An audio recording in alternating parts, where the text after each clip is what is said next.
وتصوير لأن ندرك معه أهمية اتخاذ القرارات المالية والتدبيرية والبشرية والمنهجية داخل المؤسسة، وهذا يجري كذلك على الجامعات وعلى التكوين المهني. هذا من حيث التدبير باختزال كبير. من حيث الهيكلة، بطبيعة الحال الهيكلة ديالنا مازالت مشتتة بين تعليم مدرسي وتعليم مهني، تكوين مهني وتعليم عالي. شار لها الأستاذ القصاصي. بعض المرات كنشهدوا التقاء التعليم العالي مع التعليم الخصوصي بحال في عهد خشيشن.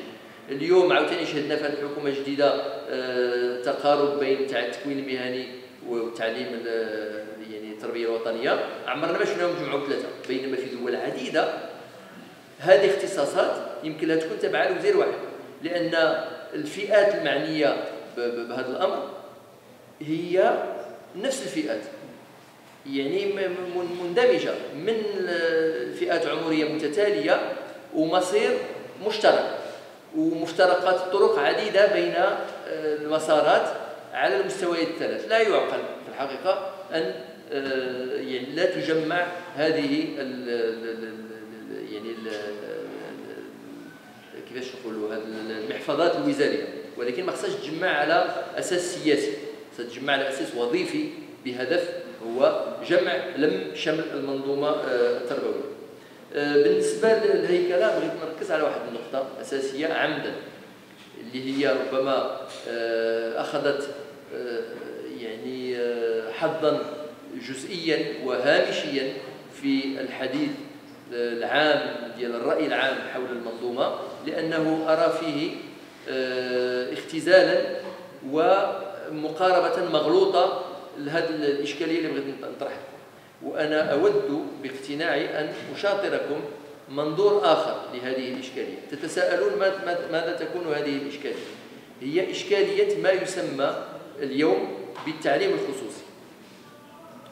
لاحظنا في الحديث مثلا ديال السي محمد القصاصي أنه يتكلم عن التعليم العمومي، وفهمنا أنه هناك مفاصلة بين التعليم العمومي وبين التعليم الخصوصي.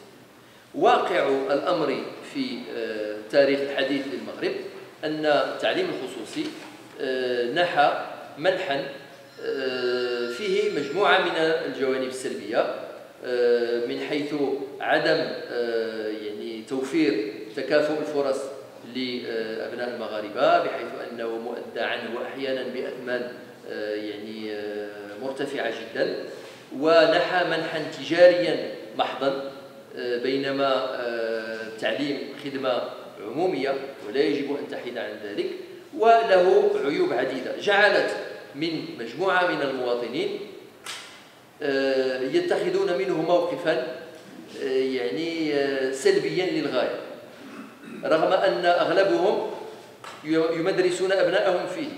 كنديروا ذاك السياسة ديال الجنان اليهودي، كلوا وحرق مولاه. عندنا ولادنا تما يقولوا التعليم الخصوصي خصو يزول لأنه التعليم العمومي هو الحل.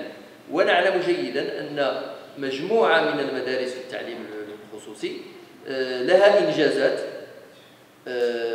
أعلى وأفضل من التعليم العمومي، والسبب في ذلك ليس ذكاء فائقا أو خلقة مغايرة للأساتذة أو أحيانا نفس الأساتذة. السبب في ذلك منهج التدبير والمقاربة فقط لا غير، لأن هذا التعليم المدبر أنا أسميه تعليم مدبر بنمط خصوصي، فيه واحد يعني الجينات طبيعية، هو أن التدبير من طرف شخص يسهر على نتيجة مؤسسته من حيث سمعتها ومن حيث نتائجها ومن حيث مردوديتها ولو المادية تكون أنفع وأجدى وأنجع من التدبير التقليدي العمومي الممركز من طرف دولة.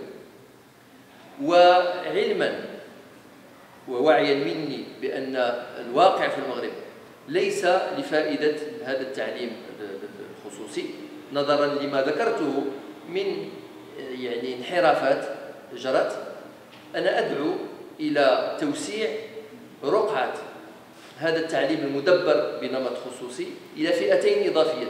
الفئة الأولى الموجودة الآن هي الفئة التجارية، مدرسة مؤدى عنها تجارية كتخرج أرباح، وأحيانا أرباح فوق المتخيل، وأرباح ربما لا تستخدم في تطوير الجودة وفي توسيع الخدمة العمومية هذه اللي هي التعليم، ولكن في بناء العمارات وشراء الضيعات.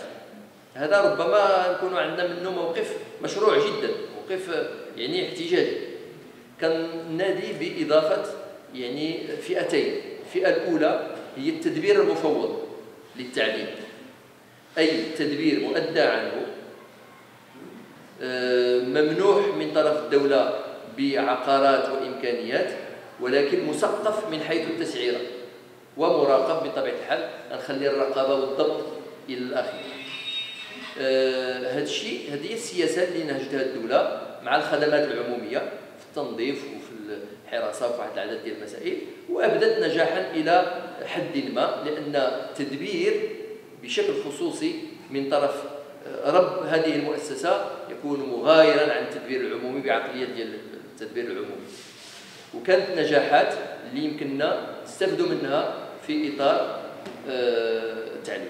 الفئة الثالثة وهي مهمة جدا هي التعليم المدبر بشكل خصوصي غير الربحي، مؤسسات خيرية على الطريقة الأمريكية ولا الطريقة الوقفية الإسلامية ولا على أي طريقة، يعني وقف لمؤسسة خيرية، إما من طرف شركة صناعية كتبغي تأدي وظائف هذه الخدمة الاجتماعية، ما يسمى اليوم بلا ريسبونسابيلتي سوسيال دونتربريز، إما محسنين بحال اللي كيبنيو المساجد، يديروا جامعات ويديروا مدارس ابتدائية ورياض أطفال بدون هدف ربحي، وتكون مدبرة بشكل خصوصي، وقد تكون مؤدى عنها وتكون أرباحها عائدة لتوسيع هذه التجربة أو لتطوير الجودة في التعليم أو لإعطاء منح للمعوزين والفئات ذوي الدخل المحدود.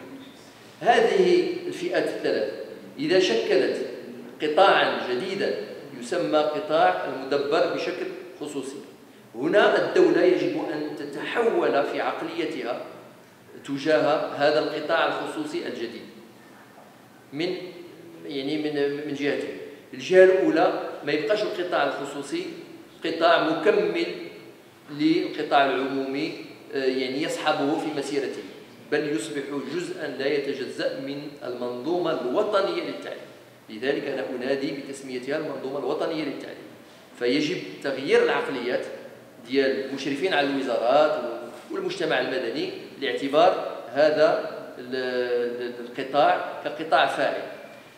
الإجراء الثاني وهو أهم بكثير، لأنه أنا أول من ينادي بتكافؤ الفرص والولوجية لهذا النوع من التعليم الذي بكل تأكيد ستكون جودته أعلى من جودة النظام العمومي، هو منح الأسر يعني ذات الدخل المحدود منح لتمكينها من تسجيل أبنائها في هذه المدارس، بشكل أنها تصبح مدارسا وطنية مراقبة من طرف الدولة، مدبرة بشكل خصوصي، مؤدى عنها بفضل منحة من الدولة. هذا النظام ماشي أنا اللي اخترعته، راه النظام جاري به العمل في الشيلي من هذه 45 عام، وفي الأردن من هذه سنوات عديدة لا أدري كم، وفي دول نامية كثيرة جدا. أما على مستوى التعليم العالي فهو معمم في العالم كله إلا بعض الدول منها المغرب. اليوم التعليم يجب أن ننتقل إلى فكرة أنه يجب أن يكون مؤدى عنه، وأنا كدولة نعطي الفلوس للأسر باش تخلص على أولادها، لأنه الخدمة المؤدى عنها خدمة معتبرة، خدمة يكون يعني ولي الأسرة يحاسب المؤسسة والأطر التي تمنحها وتؤديها وتسهر عليها، خدمة تكون مدبرة بشكل عقلاني. لأن مع الأسف التجارب العمومية في تدبير الخدمات الاجتماعية سواء الصحة أو التعليم عالميا أبانت عن فشلها وقصورها. الدول أو الحكومات قادرة على الضوبطة اللي هي لا ريغولاسيون، ماشي واش عندك شي مصطلح أفضل من هذه. في الشرق كيسمحوا الضباطة على قياس الحوكمة. الضبط هي لا نورماليزاسيون. لا ريغولاسيون هي دور يعني أساسي وجوهري للدولة. نعطيكم مثال ويمكن نختم بهذا النقطة. المغرب عنده علامات ويعني اعترافات دولية في الجودة في ضبط منظومته المصرفية. بنك المغرب اللي كيقوم بضبط المنظومة المصرفية عنده اعترافات دولية بالنجاعة والفعالية.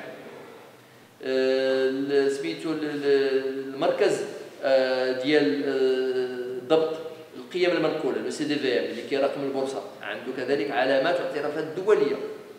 لا ان اف تي الوكالة الوطنية للمواصلات اللي كتضبط تقنين المواصلات عندها كذلك إنجازات معتبرة تثبت أن عالميا وفي المغرب كذلك الدولة يعني ماهرة في ضبط الأنظمة وقاصرة في أداء الخدمة.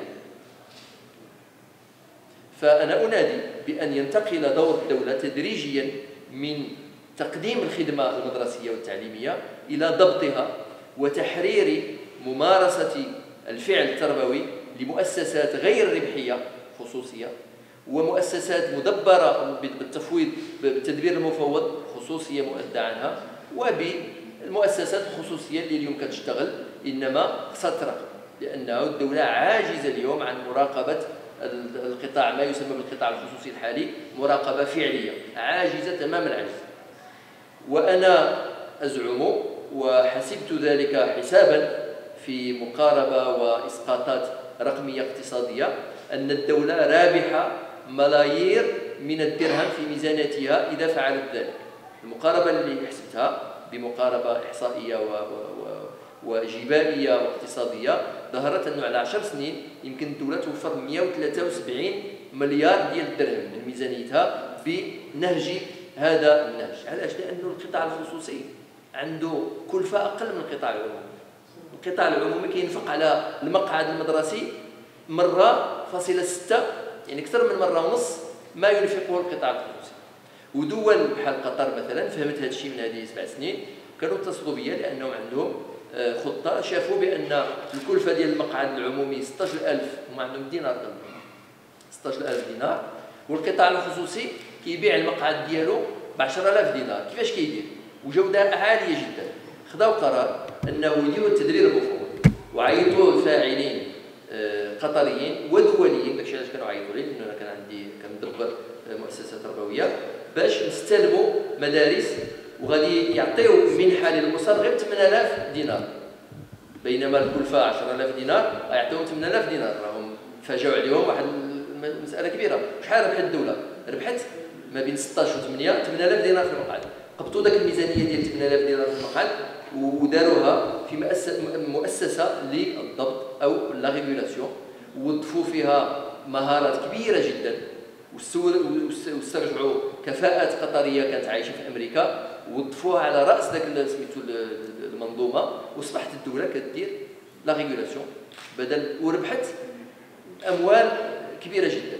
أنا لا أدعي ولا أزعم أن المغرب يمكن له ينتقل بين عشية وضحاها إلى هذا النظام ولكن على الأقل ذاك الطموح ديال 20% ديال التعليم الخصوصي التجاري نحولوه إلى طموح ديال 20% هذا القطاع المدبر خصوصيا المشكل من هذه الفئات الثلاثة على أفق 2020 مثلا ونوفروا ميزانية الدولة ونرفعوا من جودة التعليم. ختاما علاش أنا بغيت نركز على هذه النقطة؟ لأنه أنا عندي اقتناع أن كل المبادئ اللي ذكرها الأستاذ الخصاصي من تكافؤ الفرص ومن حق في التعليم العمومي هذه مبادئ مقدسة خصنا نوفرها ولكن كاين وسائل مختلفة باش نوفرها وهي إعطاء المنح للأسر من أجل أن تدفع مبلغ هذا التعليم للمؤسسة وهو الحاج موسى الحاج بل بالعكس كنربحوا في ميزانية الدولة. وعندي اقتناع ثاني هو أن الدولة بعقليتها والنظام العمومي وخاصة في منظومة معقدة مثل منظومة التعليم بنقاباتها. أنا بعد شخصيا نقولها لكم بكل جرأة وبكل بساطة لا أقتنع تماما أن منهجية النقابة ويعني المساطر والهياكل النقابية يجب أن تدخل مجالا مثل الصحة والتعليم. تدخل المجالات كلها ديال الانتاج التجاري ديال السلع وديال الخدمات الاخرى، ولكن لا معنى ل يعني عرقله سير المنظومه بمطالب نقابيه الى ان يستجاب الينا، لان هذا مجال مقدس لا هو ولا الصحه. فبتعقيداتها الحاليه الدوله عاجزه عن اجراء كل ما جاء في اقتراحات الاستاذ الخصاصي واللي انا متفق عليها، من اعاده النظر في المناهج ومن تجويد المنظومه ومن اعاده الهيكله. انا لا اؤمن اطلاقا ان دوله ان منظومه بهذا الحجم وبهذا الثقل يمكنها ان تحقق انجازات معتبره في المدى المنظور، بل اؤمن بانه اذا تحولنا الى منظومه اخرى فتيه وربما نخلقوها من جديد اللي هي ذاك الثلاثيه ديال المؤسسات المدبره بشكل يعني محلي وبشكل خصوصي، ربما ننجح في تحقيق جزء كبير من هذه من طبيعه الحال. ككلمه اخيره، لعله حلم، ولكن الحلم لا ينطلق من فراغ، ينطلق من تجارب فعليه لدول اخرى. العائق الاساسي في المغرب عندنا هو العقليات او البارادايم، خصو يتبدل وخصنا نغيروا المنظور ديالنا، نحافظوا على نفس المبادئ.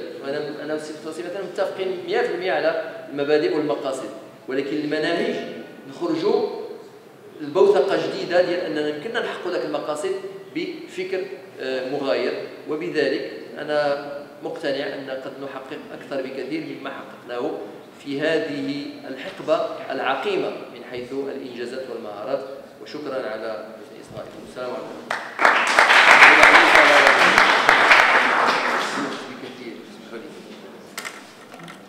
إذا شكرا للأستاذ عبد الرحمن الحلو على مداخلته القيمة والتي ارتكزت على محورين.